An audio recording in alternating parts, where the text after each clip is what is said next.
yes, I remember it. It was wide open, like in all directions. You could see for miles and miles and miles. It's all grown in now, so I feel a bit lost here sometimes. A homestead turned to bush. Farmsteads completely erased by wildflowers, clover, and evergreens.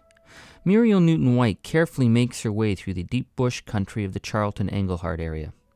She's pointing out the ghosts of her childhood, the spot where her grandmother lived, the cluster of trees that was once her uncle's homestead, and in the distance, completely lost to the bush, the spot where she was born. Muriel Newton White is a prolific artist and writer. She remains deeply influenced by the experience of growing up in a pioneering family drawn north by the romance of the wild and the promise of cheap land. Like, there wasn't very much land in England that was that was open for people. Like, you couldn't just go and buy a lot somewhere in England. Everything belonged to the squire of the manor and all that sort of stuff.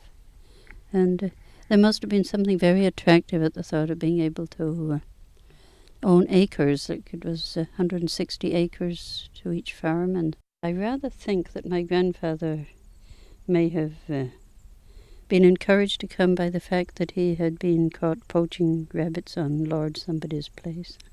But for Dad, it was the romance of it, like he thought in terms of red Indians and wild animals and living in the bush. Muriel's father, Ernest, came over from England in 1908.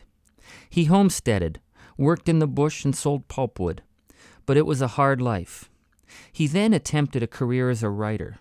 He wrote passionately about the need to protect and preserve in an era that saw the lands and the forests as there for the taking.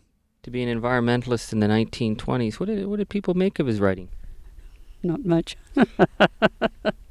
A few magazines would accept his stuff.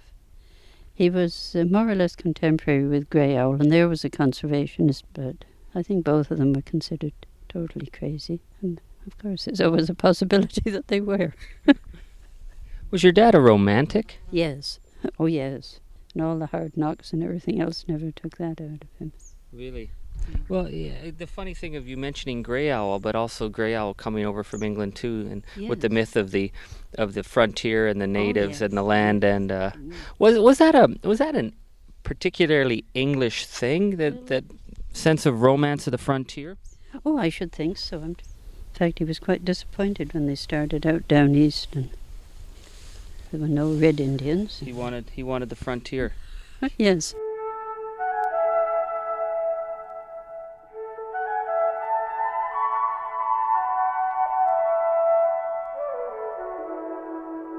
The frontier opened up in the Charlton region at the beginning of the century. In the space of just over 20 years, a thriving farm community had put down roots. But the clearing of so much land took a terrifying and unexpected turn. In the fall of 1922, there was so much brush being burned from the fields that a deadly firestorm developed. Hundreds of miles of bush were destroyed and over 6,000 people left homeless. And the day after the fire, it snowed. Recognizing the need to provide for the refugees, the City of Toronto sent up streetcars to be used as emergency shelters. Muriel Newton White was born in one of those streetcars. After the 1922 fire, they sent quite a lot, I forget just how many, up here for people to live in, because not only was their livelihood gone, but the bush gone, but all the building material was gone.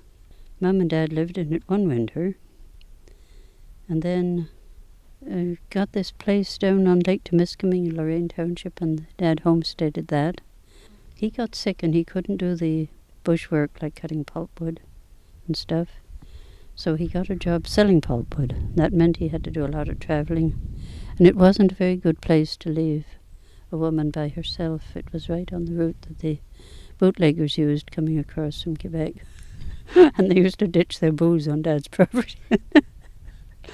They were very nice people themselves, like they were quite happy to entertain the bootleggers. What worried them was the possibility of having the police raid them. Right. Anyway, Mum got very nervous, and then Dad lost his pulp cutting job, and they came back and lived in the streetcar in 27, I guess, in the fall, and then I was born in January of that year.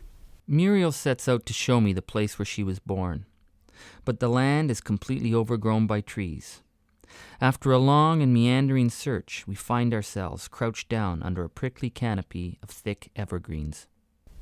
Well, this bush looks like this is about as dense bush as you could find in northern Ontario. And this is the spot where you were born. Yes, only it was practically a clearing. Burnt stumps was about all there was to be seen. And a few little tiny spruce trees that Mum had planted. Now those spruce trees are the tallest ones here. That's what guided us in this general direction of bush? Yes, there's one left. I think probably only one left of those. When you come back here and you stand on the spot where you were born and it's now overgrown with trees, does it make you wonder? Yes, it does. I think what I wonder more than anything is that I have changed so little and the place has changed so much. You know, there's so much hope that went into this land, and now it's gone back to nature. Was that hope for naught, or did it spring into something else? No, I guess it didn't. But it was a good life while it lasted.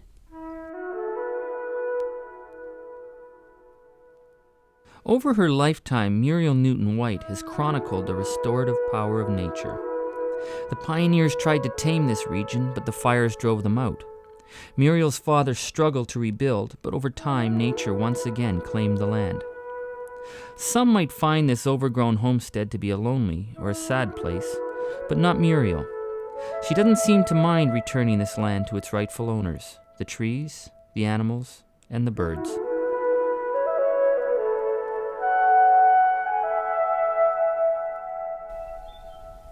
Listen, a wood thrush. They don't usually sing in August. He's getting closer. Beautiful notes.